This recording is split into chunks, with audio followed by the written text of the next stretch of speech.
As pessoas que acreditam em fake news não estão interessadas na verdade. Elas querem ouvir e ler algo que confirme sua crença e ideologia e que as faça se sentirem protegidas e entendidas. Esta é uma frase do jornalista e filósofo Malcolm Gladwell. Recentemente, esse intelectual pensador lançou um livro intitulado Falando com Estranhos, onde ele aborda a questão aí das fake news. Bom, gostaria de tratar desse assunto com vocês nesta aula de tecnologia, já que as fake news elas são um fenômeno muito comum hoje, né, no nosso tempo de comunicação em massa, né, comunicação global. E é uma temática complexa que está sempre recorrente aí em debates, etc. Primeiramente, não podemos esquecer que, sendo um fenômeno moderno de comunicação, de difusão de ideias, aliás, né, de falsas ideias, falsas notícias, as fake news elas predominam no cyberespaço, né, a dimensão aí das redes sociais, da internet. Quais veículos de comunicação se dá a disseminação das fake news? Diversas plataformas aí presentes no mundo da internet. Facebook, Instagram, Twitter, né, plataformas de streaming como YouTube, mas, sobretudo, o WhatsApp, já que nas redes sociais como Facebook, Instagram, Twitter e mesmo YouTube, há um conjunto de regras que, mesmo que não consigam coibir totalmente as fake news, é possível que as pessoas que disseminem esse meio de comunicação, esse meio de notícias falsas venham a ser punidas, né, com postagens excluídas ou mesmo bloqueadas, vídeos retirados do YouTube, certo? O WhatsApp ele é um veículo de comunicação um pouco mais difícil para se controlar as fake news. Nós não podemos esquecer que as fake news elas tratam sempre de pontos de vistas políticos, morais e religiosos. O que eu quero dizer com isso? Há sempre um embate ideológico por trás da disseminação de fake news. Há interesses aí de cunho político, de cunho moral, de cunho religioso, que visam o quê? Desestabilizar um determinado oponente, uma determinada visão de mundo, né? E defender o seu oposto, usando desse recurso de disseminar boatos, né? Teorias da conspiração, aliás, fake news e teorias da conspiração andam muito de braços dados. Mas uma questão aqui que nós devemos fazer é por que as pessoas tendem a acreditar em fake news ou mesmo disseminá-las, né? Esse intelectual que eu acabei de fazer uma citação de seu livro, ele nos dá uma resposta interessante.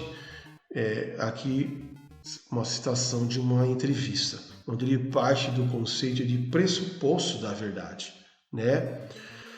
O que ele nos diz sobre isso? As pessoas, em geral, elas tendem a acreditar que o outro diz a verdade, todos nós.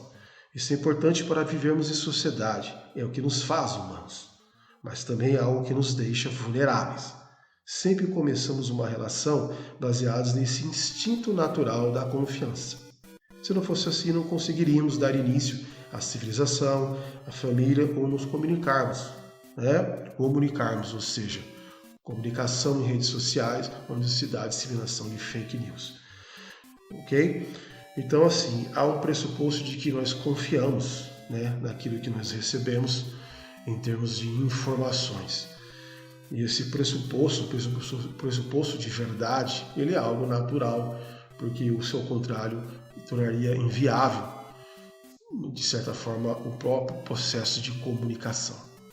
Isso nos mostra uma seguinte questão. Eu lembro que na primeira aula, uma de nossas aulas sobre tecnologia, onde eu trabalhava a questão da escrita e comunicação, eu frisei o fato de que tecnologias, sejam elas quais forem, não podem prescindir da dimensão humana. E a dimensão humana aqui, em relação às fake news, é nada mais nada menos do que a dimensão da reflexão, de um pensamento que se volta para aquilo que nós recebemos em termos de informações, né? Uma análise crítica, uma ponderação. Afinal de contas, se nós disseminamos notícias sem uma reflexão ponderada sobre aquilo, sobre o conteúdo dessas notícias, ou pior, se nós disseminamos sabendo que não são verdadeiras, não há um compromisso de verdade, né? Não há um critério moral ético com um verdadeiro conhecimento, com uma informação verídica, ok? Por isso que as fake news elas criam uma situação de conflito, que visa desestabilizar, né? Como eu mesmo disse, perspectivas ou assuntos morais, políticos, éticos e religiosos. Ela visa, na verdade, sempre o embate, não o diálogo. Por isso que é necessário, sim, evitarmos, combatermos as fake news, termos um compromisso reflexivo com as informações, um compromisso reflexivo que visa nada mais, nada menos do que a verdade que deve portar cada informação disseminada, espalhada, ok? O Gledel ele vai dizer uma coisa interessante também, né? Ele vai dizer que as fake news predominam em áreas bastante específicas, em regiões ou comunidades onde pessoas são muito apegadas a alguma ideia, onde posições ideológicas são muito fortes, ou entre os que sentem que suas identidades e valores estão sob ameaça. São áreas instáveis, e ali a notícia falsa de forte teor ameaçador predomina e se espalha facilmente como verdade. As pessoas acreditam em fake news não estão interessadas, na verdade, elas querem ouvir e ler algo que confirme sua crença e ideologia. Né? Por isso que fake news e teorias da conspiração estão atreladas. Elas têm uma relação estrita aí de disseminar não a verdade, né? Não um compromisso com a verdade. O filósofo grego Platão ele fazia uma diferenciação entre doxa, palavra de origem grega que significa opinião, né? Um saber não fundamentado, não consistente, volúvel, né? Passivo de modificações. E a episteme, palavra de origem grega também, que significa verdade, conhecimento fundamentado, argumentado, né? Um conhecimento que tem compromisso com a verdade. Nós temos que ter um conhecimento, um compromisso com a verdade, como a episteme, né? Ou seja, fatos não são meras opiniões. E não podemos disseminar a notícia sabendo que ela é falsa apenas porque desejaríamos que essa notícia fosse verdadeira, porque gostaríamos que a realidade fosse da forma como nós desejamos ou algo assim. Muito pelo contrário, né? Notícias devem corresponder a fatos, né? Devem ter um teor de veracidade. Senão, nós acabamos por destruir a confiança necessária na comunicação. E, sobretudo, numa época de alta tecnologia, de comunicação de massa, onde nós usamos muito de recursos tecnológicos, como este que eu estou usando aqui, esse recurso do podcast.